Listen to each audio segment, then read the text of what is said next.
From News Channel 8, this is News Talk with Bruce DePoint. Hello and welcome. It's good to have you with us today. We've got a great lineup on tap for you this Monday, and our conversation with Corey Stewart comes your way in just a bit. But we begin with remarks made by an Associate Justice of the U.S. Supreme Court, Antonin Scalia, appearing to suggest an oral argument that black students would be better off attending less rigorous colleges and universities. His remarks, which you'll hear in a moment, will strike many as outrageous, and yet they seem to have generated little protest. This is the first of several topics we'll discuss today here on News Talk with Congresswoman Eleanor Holmes Norton. Congresswoman, happy holidays. Welcome back. The very same, Bruce. Great to have you here. We appreciate your time as always. Do you think that Justice Scalia's remarks have generated less outrage in the public square than they deserve? Perhaps in the public square, meaning mainline and mainstream television, but in the social media square, they have generated a firestorm. I must tell you that as a graduate of Ivy League Law School, Yale Law School, I'm insulted. The notion... You're personally insulted? Well, I think everybody who went either to an HBCU, a historically black college university, or for that matter, who made it to the Ivy League, ought to say, what is he going by? And I think that he thinks he's going by something. This didn't come out of his head. There has been a amicus brief that suggested that there has been some greater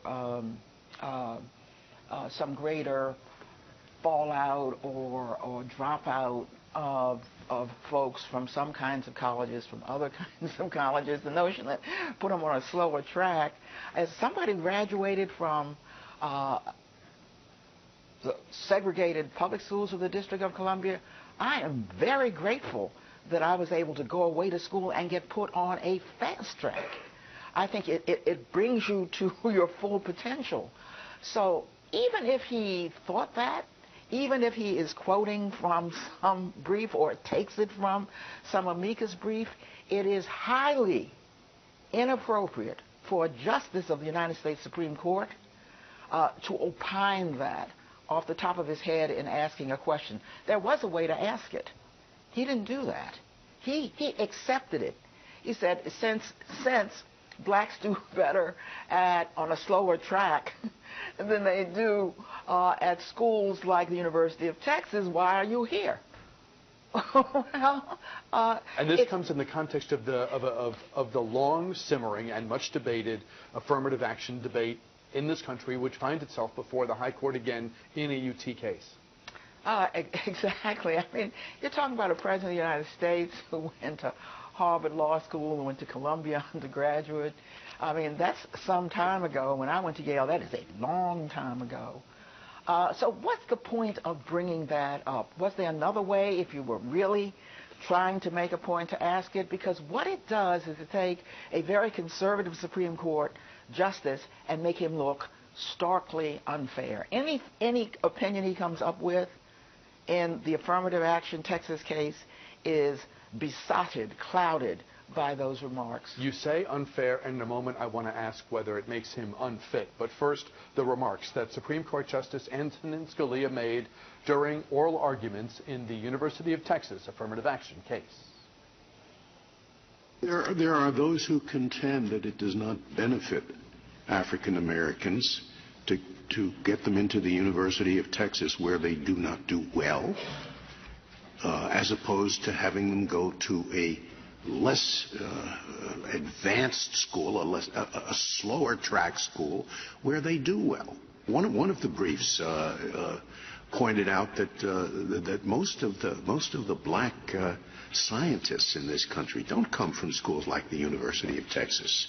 So they come from lesser schools where they do not feel that they're being pushed ahead in classes that are too fast for them. This court, I'm just not impressed by the fact that the University of Texas may have fewer. Maybe it ought to have fewer. What does it do for you, given your personal story and your career, which has taken you to the EEOC? What does it do to you to hear those remarks? And just as important, what do you think it does and should do to people at home of all races to actually hear those remarks? Well, these remarks coming from a Supreme Court justice have a far greater effect than if they came from a member of the Senate, the House, or even the President of the United States. And the reason is, and this is why we can't do anything about it, is this is lifetime appointment. If some people think he's unfit, everybody knew how conservative he was and thought he harbored those kinds of views, but the only way to get rid of him would be to impeach him. And that's possible, though obviously extremely rare and extremely unlikely. Very unlikely. So it seems to me he's done himself harm, because anybody now who reads a Scalia opinion will not only be reading the opinion of a conservative justice, but the opinion of what appears to be a biased judge. Is there any cover when he says there are those who contend? In other words, in oral argument before the Supreme Court, and probably in other courts, but particularly the high-profile court, which we're all the most familiar with, things are said all the time that do not reflect the personal beliefs or the philosophical outlook of the justice asking the question, because they're playing a high-level, they're involved in a high-level exercise, not a game, but they're involved in a very intellectual process of testing different theories and getting the people who are there arguing before the Supreme Court to respond to things that are being asserted in other places. Can we give him any cover on that? He started out with some cover, but he lost the cover altogether. I listened very attentively. By the end of it, he had embraced that view. They might do better. They would do better. Wouldn't they do better? The question, and I've argued before the United States Supreme Court, you will not hear me saying that any question is inappropriate to bring up. After all, it wasn't an amicus brief. But if you were going to ask that question, you have to be careful so as not to impute the views to yourself. By the end of that quote that you had up there, he had taken on those views. For example, when he uses the phrase, where they do not do well, it's unclear, arguably, whether he's attaching the notion that black students tend not to do well at schools where the rigor is significant. Is he attaching that to when he says there are those who contend? Is it a continuing reflection of these other people, or has he owned the idea by this point? He owned it by the end. He could have said, I have here before me the amicus brief of the XYZs. They contend. Mm-hmm. What would be your response to that? So you can't ever say to a Supreme Court justice it's biased to ask a question. But if you ask a question in that way, owning the views, that's bias. Let me shift gears. We have a couple minutes left this segment. We have more time on the other side of the break. I want to ask you about the decision of the current U.S. Attorney, Channing Phillips, not to prosecute former D.C. Mayor Vince Gray. When you look back at the comments of Ron Machen, who handled the Vince Gray case for quite a long time, you look at the comments that Machen made in March of 14, right before the primary, where he appeared to indict Gray for his role, so to speak, in the campaign, but then he never followed up with an indictment. Was this wrong? Should the Justice Department's Office of Professional Integrity look at this matter now?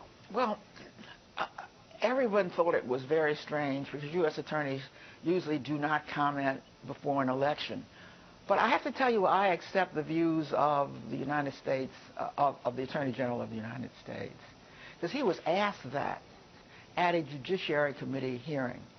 And what he said was that if you had the goods, as it were, and you withheld it before because of an election, that would be as bad as coming out before an election. So he essentially took the position that the U.S. Attorney was put in a damned if you do, forgive me, or if you don't position, and he defended it.